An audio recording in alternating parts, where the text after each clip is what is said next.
Advocate സേനാപതി വേണു, ഈ ജനങ്ങളുടെ ആവശ്യങ്ങൾ പരിഗണിച്ചു, വിശദമായി നിയമ ഭേദഗതി വന്നാൽ എന്തെന്ന് പഠിച്ചു. ഇന്ന് കേന്ദ്രം സുപ്രീം കോടതിയിൽ പറഞ്ഞ കാര്യമാണ്, കഴിഞ്ഞ ദിവസം സൂചിപ്പിച്ചതും അതുതന്നെ. അതായത് നിയമ ഭേദഗതി സാധ്യമായാലും ഇതൊക്കെ സംഭവിക്കുമെന്ന് കേന്ദ്ര സർക്കാരിന് അറിയാമായിരുന്നു. ഇതൊക്കെ പ്രതീക്ഷിച്ചിട്ടാണ് കേന്ദ്രം ഇറങ്ങിത്തിരിച്ചത് എന്നല്ലേ? സുപ്രീം കോടതി ഒരു കാര്യം വളരെ കൃത്യമായിട്ട് പറഞ്ഞിട്ടുണ്ടല്ലോ. സുപ്രീം കോടതി ഒരു നിയമത്തെ വ്യാഖ്യാനിക്കുമ്പോൾ അത് തെറ്റാണ് എന്ന് പാർലമെന്റിന് നിയമം പാസ്സാക്കാൻ പറ്റത്തില്ല. പാർലമെന്റിന് സബ്സിക്വന്റ് ആയിട്ട് നിയമം പാസ്സാക്കി സുപ്രീം കോടതി ഒരു കാര്യത്തെക്കുറിച്ച് പറഞ്ഞിരിക്കുന്നതിനെ സംബന്ധിച്ച് പുതിയ നിയമങ്ങൾ പാസ്സാക്കാം എന്നത് ശരിയാണ്. അതല്ലാതെ സുപ്രീം കോടതി ഒരു കാര്യം പറഞ്ഞു അതെല്ലാം തെറ്റാണ്, പാർലമെന്റ് പറയുന്നത് മാത്രം ശരി എന്ന ഒന്നിലേക്ക് പോകാനായിട്ട് കഴിയില്ല. ഇവിടെ കൃഷ്ണരാജ് പറഞ്ഞ ഒരു കാര്യം ശരിയാണെന്ന്, പൗരന്മാരുടെ എന്താ പറഞ്ഞ സ്വത്തുക്കളും അതോടൊപ്പം തന്നെ അവര് ജീവിക്കുന്ന ഒരു രാജ്യത്തെ അവരുടെ അവകാശങ്ങളും അവരുടെ മനസ്സിൽ ഉത്കണ്ഠയും ഉണ്ടാകാതെ നിയമങ്ങൾ പാസ്സാക്കട്ടെ, ആ കാര്യത്തിൽ ഒരാൾക്കും തർക്കമില്ല. പക്ഷെ ഇവിടെ പാസ്സാക്കിയിരിക്കുന്ന നിയമത്തിൽ ഇവിടെ എനിക്ക് ശേഷം സംസാരിച്ച നിയമവിദഗ്ധൻ ചൂണ്ടിക്കാണിച്ചതുപോലെ ഇതിനകത്ത് വരുന്ന ഒരു സംശയം ഇതല്ലേ, 2 നോൺ മുസ്ലിം അംഗങ്ങൾ ഇതിന്റെ അകത്ത് വരണം എന്ന് പറയുമ്പോൾ അല്ലെങ്കിൽ ആ നിയമത്തിൽ ശഠിക്കുമ്പോൾ അതിന്റെ ഉദ്ദേശം സദുദ്ദേശമല്ല, അതിൽ ദുരുദ്ദേശമുണ്ട്. ആ ദുരുദ്ദേശങ്ങൾ അങ്ങനെയുള്ള കാര്യങ്ങളാണ് ഇവിടെ വളരെ കൃത്യമായും അതിനുത്തരം വേണം. ആ ഉത്തരം ഇന്ന് തുഷാർ മേത്തയ്ക്ക് പറയാൻ കഴിഞ്ഞിട്ടില്ല. അദ്ദേഹം പറഞ്ഞത് ഒരാഴ്ച കാലത്തെ സമയം കൊടുത്തിരിക്കുന്നു, ഈ കാര്യത്തിൽ വിശദമായ സത്യവാങ്മൂലം സമർപ്പിക്കുമെന്ന്. എന്ത് ആവശ്യം? അപ്പൊ കോടതി ചോദിച്ചൊരു കാര്യമുണ്ട്.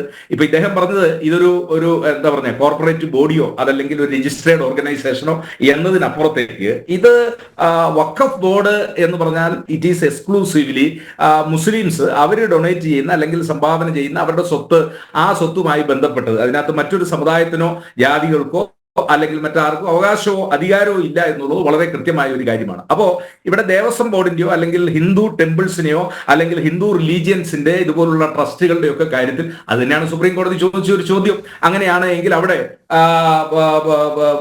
ഇപ്പൊ ഉദാഹരണത്തിന് നമ്മുടെ തിരുപ്പതി ദേവസ്വം സ്ഥാൻ അവിടെ ഇനിയിപ്പോ ഇതിന്റെ ഭംഗിയായ നടത്തിപ്പിന് 2 പേരെ മുസ്ലിംസിനെയും കൂടെ ഇതിന്റെ അകത്ത് നോമിനേറ്റ് ചെയ്യണം എന്ന് ഇപ്പോഴത്തെ ഈ വാദഗതിയിൽ അങ്ങനെ അവരൊരു ആവശ്യം ഉന്നയിച്ചു കഴിഞ്ഞാൽ ആ ആവശ്യം എവിടെയെങ്കിലും അംഗീകരിക്കപ്പെടുമോ? അല്ലെങ്കിൽ തിരുവിതാംകൂർ ദേവസ്വം ബോർഡിൽ, കൊച്ചിൻ ദേവസ്വം ബോർഡിൽ, മലബാർ ദേവസ്വം ബോർഡിൽ നമുക്കിപ്പോൾ നേരിട്ട് അറിയാവുന്ന കാര്യം, അവിടെ നോൺ ഹിന്ദുസ് ആയ ആരെയെങ്കിലും ക്രിസ്ത്യൻ സമുദായത്തിൽ നിന്നോ അല്ലെങ്കിൽ മുസ്ലിം സമുദായത്തിൽ നിന്നോ 2 പേരെ അതിൻ്റെ അകത്ത് കൂടി നോമിനേറ്റ് ചെയ്യണം എന്ന് പറഞ്ഞാൽ അതുണ്ടാക്കുന്ന ഒരു ഒരു ഒരു ഒരു എന്താ പറഞ്ഞ ഒരു വികാരം എന്തായിരിക്കും? അത് തന്നെയാണ് ഇവിടെയും സംഭവിച്ചിരിക്കുന്നത്.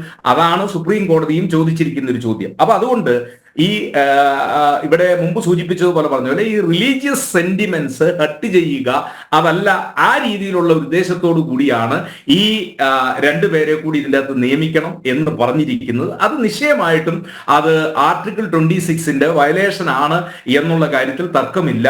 എന്തൊക്കെ വ്യാഖ്യാനങ്ങളും എന്തൊക്കെ നിർവചനങ്ങളും വഖഫ് എന്നതിന് നമ്മൾ കൊടുത്തു കഴിഞ്ഞാലും അത് മതപരമായ കാര്യങ്ങളുമായിട്ട് ബന്ധപ്പെട്ടതാണ് എന്നുള്ള കാര്യത്തിൽ തർക്കമില്ല. അതുകൊണ്ട് തന്നെയാണ് ഇതിനെക്കുറിച്ച് ചർച്ച വരുമ്പോൾ സുപ്രീം കോടതിയുടെ തന്നെ ഒരു നിരീക്ഷണത്തിൽ അതിൻ്റെ അകത്ത് അതിൻ്റെ ഒരു വയലേഷൻ ഉണ്ട് എന്ന് ഭംഗ്യം തരേണ കോടതി സൂചിപ്പിച്ചിട്ടുള്ളത്. അതുകൊണ്ട് ഒരു വിഭാഗത്തെയും ആ രീതിയിൽ എന്താ പറഞ്ഞ മാനസികമായി ബുദ്ധിമുട്ടിപ്പിക്കാതെ സദുദ്ദേശത്തോടു കൂടി പാസ്സാക്കുന്ന നിയമങ്ങൾ അതുണ്ടാകട്ടെ.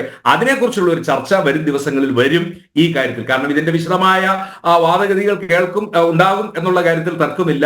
അങ്ങനെ വരട്ടെ. അപ്പോൾ വന്നു കഴിയുമ്പോൾ ഇതിനകത്ത് ഭരണഘടനാ വിരുദ്ധമായിട്ടുള്ളതോ അല്ലെങ്കിൽ ഏതെങ്കിലും ഒരു മതവിഭാഗത്തിന്റെ ന്യൂനപക്ഷത്തിന്റെയോ അല്ലെങ്കിൽ ഭൂരിപക്ഷത്തിന്റെയോ അവരുടെ അവകാശങ്ങൾ കവർന്നെടുക്കുന്നതായി എന്തെങ്കിലും ഉണ്ട് എങ്കിൽ അത് സുപ്രീം കോടതിയിൽ കൃത്യമായി അതിനെതിരെയുള്ള ഉത്തരവുകൾ ഉണ്ടാകും എന്നുള്ള കാര്യത്തിൽ തർക്കമില്ല. ശ്രീ കൃഷ്ണരാജ്. യെസ്, ശ്രീ സ്റ്റാലിൻ ദേവൻ അങ്ങ് നേരത്തെ പറഞ്ഞുവല്ലോ, ഒരുപക്ഷെ ഈ അമുസ്ലിങ്ങൾ വഖഫ് ബോർഡിൽ എന്ന പോയിന്റ് ഒരു പരിധിവരെ ഡിഫെൻസീവാണ് എന്ന്. പക്ഷെ അത് ഒരു തന്ത്രപരമായ പ്രതിരോധമാണെങ്കിലോ? അല്ലല്ല, തന്ത്രപരമായ പ്രതിരോധമല്ല. അത് പാർലമെൻറ്റിൽ വേണമെങ്കിൽ അങ്ങനെ കാണിക്കാം. പക്ഷേ നമ്മൾ ഈ കേസ് സുപ്രീം കോടതിയിൽ ഡിഫെൻഡ് ചെയ്യേണ്ടി വരുമ്പോൾ നമ്മളെ ഡിഫെൻഡ് ചെയ്യുന്ന വക്കീലിനെ തന്നെ ഒരു ബുദ്ധിമുട്ടിലാക്കുന്ന അങ്ങനെയുള്ള ഒരു കാര്യം കൊണ്ടുവരേണ്ട കാര്യമില്ലായിരുന്നു. അതുപോലെ തന്നെയാണ് എനിക്ക് ആദ്യം മുതൽ തന്നെ എതിർപ്പുണ്ടായിരുന്നത്. ഒരാൾക്ക് വഖഫ് ചെയ്യണം എന്നുണ്ടെങ്കിൽ അയാൾ 5 വർഷം മുസ്ലിമായി പ്രാക്ടീസ് ചെയ്യണം എന്നുള്ളത്. അതും ഈ ജന്മനാ മുസ്ലിമായ ആൾക്കാർക്കത് ആ ഒരു പ്രശ്നം വരുന്നില്ല. കാരണം ഒരു പ്രായപൂർത്തി ആളിന് മാത്രമേ വഖഫ് ഉണ്ടാക്കാൻ സാധിക്കുകയുള്ളൂ. അപ്പോൾ ആ പ്രായപൂർത്തി എത്തുന്നതോടുകൂടി തന്നെ അവർ 5 വർഷം പ്രാക്ടീസിങ് മുസ്ലിം ആയിരിക്കും. എന്നിരുന്നാൽ തന്നെയും അഥവാ ഒരു ഹിന്ദുവിന് അല്ലെങ്കിൽ ക്രിസ്ത്യാനിക്ക് അല്ലെങ്കിൽ ഒരു സിഖ് പുള്ളിക്ക് ഈ പുള്ളിയുടെ മൗലികാവകാശങ്ങളുടെ അടിസ്ഥാനത്തിൽ പുള്ളിക്ക് അഥവാ വഖഫ് ഉണ്ടാക്കണമെന്നുണ്ടെങ്കിൽ ഉണ്ടാക്കിക്കോട്ടെ, അതിനൊരു റെസ്ട്രിക്ഷൻ കൊണ്ടുവയ്ക്കേണ്ട ആവശ്യം ഉണ്ടായിരുന്നില്ല. അതും ഈ സർക്കാരിനെ നിസ്സാരമായ ഒരു കാര്യമാണ്. ഞാൻ നേരത്തെ പറഞ്ഞതുപോലെ സെക്ഷൻ 40 എടുത്ത് കളഞ്ഞതിനെ കുറിച്ചിട്ടോ 107 108A അങ്ങനെയുള്ള ഡ്രാക്കോണിയൻ സെക്ഷൻസ് എടുത്ത് കളഞ്ഞതിനെ കുറിച്ചിട്ട് ഈ പ്രതിപക്ഷ കക്ഷികൾക്ക് അല്ലെങ്കിൽ അവരുടെ വക്കീലന്മാർക്ക് യാതൊരു വിധത്തിലുള്ള ആർഗ്യുമെൻ്റ് ഉണ്ടായിരുന്നില്ല. എന്നാൽ അവിടെ ഈ കുഞ്ഞു കുഞ്ഞു കാര്യങ്ങൾ ഇങ്ങനെയൊക്കെ ഇട്ട് കൊടുത്തിട്ട് സ്വന്തം വക്കീലിനെ തന്നെ ഒരു പ്രതിരോധത്തിലാക്കുക എന്ന് വെച്ച് കഴിഞ്ഞാൽ അതൊരു ബുദ്ധിപരമായ നീക്കം ആണ് എന്ന് ഞാൻ ഒരിക്കലും കരുതില്ല. പിന്നെ ഞാൻ നേരത്തെ പറഞ്ഞു ഈ ഇതിൽ പിന്നെ അദ്ദേഹം പറഞ്ഞ ഈ മറ്റൊരു കാര്യമുണ്ട്.